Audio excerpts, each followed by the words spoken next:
Hi, it's Katrina. From a fake tribal village to a $6 billion gold mine, here are 10 discoveries that were actually a fraud.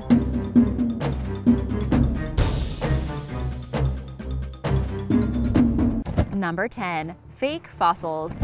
Pranks can range from the funny to the cruel, especially pranks set by the jealous. Physician and amateur scientist Johann Beringer learned this lesson the hard way. In 1725, he began unearthing stones in Wurzburg, Germany that he called fossils. These stones portrayed amazing scenes: a dove, bees, snails, lizards, plants with flowers, frogs mating, and insects feeding. He also found stones showing comets, moons, and suns. Beringer believed God purposefully planted the stones as a test of faith. Beringer went on to write and publish a book on these rocks. Unfortunately, it was a prank set by jealous colleagues. Other scientists had gone out and planted these stones for him to find so he would come out looking like an idiot. Some versions of the story say Beringer died penniless and heartbroken after trying to buy back all of the copies of his book. In reality, he sued the pranksters and went on to publish other works. Number 9. Bolivian Cat-Dog.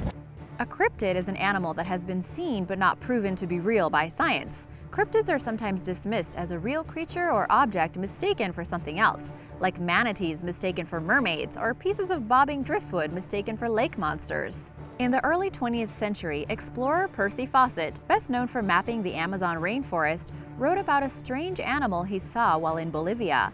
Fawcett claimed to have seen the animal called a mitla twice and described it as a black dog-like cat about the size of a foxhound. Many people have claimed to see the animal, but no photo or other evidence has been produced. Skeptics claim it's a short-eared dog or another known creature that is being misidentified. So far, the scientific community is calling this one a fake. But who knows what is out there in the rainforest that we don't know about? There are probably all kinds of things. And now for number 8. But first, if you are new here, be sure to subscribe and click the notification bell to join the Origins Explained family. Number 8. The Great Tasaday Hoax. In 1971, a startling discovery was supposedly made in the rainforest of the Philippines, a primitive cave-dwelling society. Called the Tasadays, they were described as a Stone Age society that had been left undisturbed for centuries.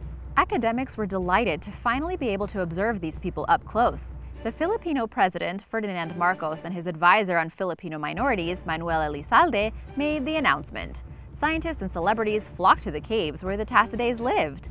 To keep the newfound society from being disturbed or exploited, Marcos declared a 19,000-acre space to be reserved for the Tasaday, and guards were set around the area, cause you know how scientists get. Some people were allowed limited visitation rights, like scientists, journalists, and a few celebrities like Charles Lindbergh. The doubts emerged quickly, though, when scientists discovered the Tasaday's diet wasn't nearly enough to realistically support them.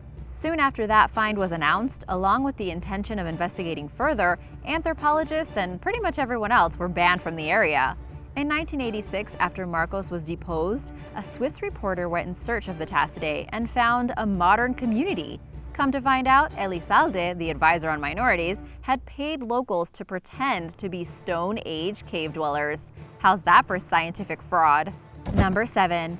Cartier's fake jewels. In the 16th century, the French king Francis I asked explorer Jacques Cartier to find a way through Canada to Asia, as well as discover gold and other riches. Cartier took 3 expeditions down the St. Lawrence River, and he is also credited for naming the new land. After his first trip in 1534, Cartier returned to France. Francis I was so delighted by what the explorer had found, he sent Cartier out again, this time with settlers. This second expedition didn't go nearly as well. Even with native Iroquois guides, Cartier upset the indigenous people. Between the problems with them and the freezing winter blocking any route west, Cartier turned back. However, he did learn rumors of riches further west. In the spring, Cartier kidnapped some Iroquois chiefs and returned to France. War prevented Cartier's return right away, but eventually he did. Near Quebec, he found what he thought was gold and diamonds. After a clash with another French explorer, Cartier returned to France, but lo and behold, the King of France discovered that the riches were worthless. Most of them were even made of paste. After that, Cartier no longer received any commissions. Number 6. Bre-X. In 1993, a Canadian mining company called Bre-X bought the rights to mine some land in the jungles of Borneo. The land was at the head of the Busang River, and the company purchased the rights at the advice of John Felderhoff, geologist and explorer. Felderhoff had already made a name for himself by discovering gold and copper in Papua New Guinea.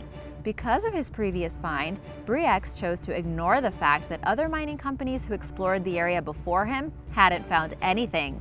Red flag, people, red flag! Felderhoff based his advice off of core samples provided by a mining prospector named Michael de Guzman. The following year, de Guzman produced samples that suggested Bre-X had found one of the largest gold deposits ever recorded, with estimates reaching as high as 13 million pounds. It wasn't long before a mining boomtown sprung up on the site. Bre-X's stocks skyrocketed, with shares going for $250 apiece by 1997, and the company's worth reaching $6 billion. Around 1996, Indonesian President Suharto halted the final approval to exploit the land, stating Bre-X was too small to mine the area alone. They made a deal, and an independent mining company stepped forward to verify the gold on site. Are you with me?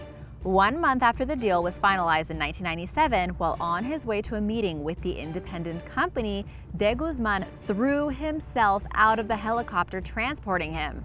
The only items found to identify him were some molars and some blood. Animals apparently had gotten to the rest. Soon after, the independent company revealed that de Guzman had salted his core samples with gold dust. In the beginning, he melted his own wedding ring and then used $601,000 worth of locally panned gold. Before the discovery, geologists had already voiced doubts about the authenticity of the samples, but de Guzman always managed to talk Bre-X into believing him rather than the scientists. No one is sure if de Guzman worked alone or if Felderhoff was in on it. It is suspicious, though, that Felderhoff sold his stock mere months before the deal was finalized. However, Felderhoff was acquitted of insider trading in 2007. In an interesting twist, some people claim they've seen de Guzman alive and well in Canada. If this sounds familiar, it is because truth is sometimes stranger than fiction. This $6 billion fraud became the basis for the movie Gold with Matthew McConaughey. If you haven't seen it, I highly recommend it. Number 5. Nailed on a tree.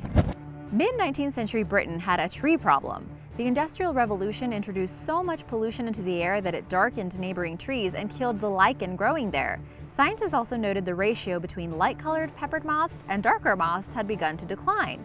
Researchers developed a theory that the lighter moths against dark tree trunks made for easier prey for birds, allowing the darker varieties to flourish. They seized on it as evolution in action. In the 1950s, British physician and amateur moth collector Bernard Kettlewell, it's a thing, people, took it upon himself to sit in the woods and watch to see if this hypothesis was true. In the end, he reported that lighter-colored moths were indeed eaten twice as often as the darker moths. He called it Darwin's missing evidence, and the story made it into school textbooks. I mean, this theory was taught to everyone. Do you remember this? A decade later, however, biologists began observing dark-colored peppered moths in unpolluted areas. Anti-pollution laws in the 70s saw a comeback of lighter-colored moths, but it didn't seem to have anything to do with the change in color of tree trunks. By the 1990s, biologists knew that peppered moths almost never land on tree trunks, rendering the hypothesis and Kettlewell's so-called evidence entirely wrong. Turns out, Kettlewell nailed dead moths to the trees for the birds to feed on. This guy. And by the way, normally birds don't feed on moths on the side of trees. However, despite this blatant lie, people still believe it. Geez, I mean, how are we supposed to even know what's real anymore? Number 4. Fake statistics. Known as the Kinsey Reports, Alfred Kinsey's landmark studies of the 1950s earned him the name Father of the Sexual Revolution. According to his studies, incidences of homosexuality, bisexuality, adultery, and childhood sexual behavior were higher than previously thought. This transformed the views of adult and childhood sexual behavior held at the time. However, according to Judith Reisman, author of Kinsey, Sex, and Fraud, Kinsey's research is full of bad scientific method and possibly fraud. To obtain much of his data, he interviewed prisoners and pedophiles. That will skew your results. Also, his interviewing technique was deeply biased. He's also accused of using inadequate sampling techniques and not reporting sexual crimes to the police. Sounds like a Netflix documentary. A huge nail in the coffin, though, is that Kinsey's estimates on the extent of homosexual behavior have never been validated in later studies. For example, he suggested that 38.7% of men were homosexual, when other reports have found that only 2.3% of men are homosexual. Despite these accusations and doubt cast onto his research, Kinsey's study remains a primary source for current sexuality discussions. I don't know, guys. What do you think? 38.7% or 2.3%? Number 3. Demon Tree of Madagascar. The first mention of a large carnivorous tree in Madagascar was in 1874, when the New York World published an article about a man-eating tree that actually ate a woman. 14 years later, the account was revealed to be a work of fiction, but the idea of the tree caught fire and several explorers went searching for it in the early 20th century, such as former Michigan Governor Charles Salmon Osborne and anthropologist Ralph Linton. No one found anything like the large carnivorous tree described in the newspaper account, but it inspired countless terrifying stories. Number 2. Crocker Land. In the search for the North Pole, there have been countless expeditions and several big mistakes. A lot of times people just let their pride get in the way. Robert Peary tried to reach the North Pole but failed. Several months later, in 1906, he claimed to find a large landmass near Ellesmere Island. Peary named it Crocker Land after George Crocker, the man funding Peary's travels. Several people believed this claim simply because Peary really had explored the Arctic, and he was backed by ocean current patterns of the time indicating the possible presence of a large landmass in the area. Why wouldn't you believe him? Peary's claim, though, fell apart when people started flying over the area and didn't see anything. The evidence supposedly supporting Peary's claim also fell apart because of Beaufort Gyre, a sort of whirlpool in the ocean. This whirlpool occurs in the same place as the fake continent. Some people theorize that Peary may have seen a mirage created by the gyre. However, it's more likely that Peary made up Crocker Island to make up for the fact that he failed to reach the North Pole.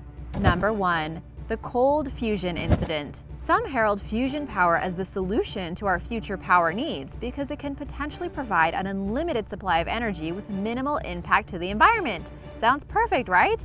However, the problem standing between scientists and this kind of energy is that the energy required to fuse nuclei is enormous. For many companies, it's almost not even worth trying. That's why when Stanley Pons and Martin Fleischmann announced they'd discovered cold fusion in 1989, the scientific community went nuts.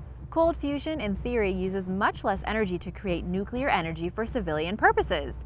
Some scientists, though, weren't ready to break out the champagne and express their doubts. It wasn't long before Pons and Fleischmann withdrew their paper from Nature magazine and refused to answer questions. Bad sign. Soon, people began leveling charges of fraud. People who wanted to replicate the pair's experiment were left disappointed because there were never enough details. Some scientists still believe Pons and Fleischmann were onto something, even though now they're embarrassed. Or they were told to keep quiet. Currently, new interest has been taken in the experiment. Thanks for watching! What did you think about these frauds? Let us know in the comments below. Remember to subscribe and I'll see you next time. Bye!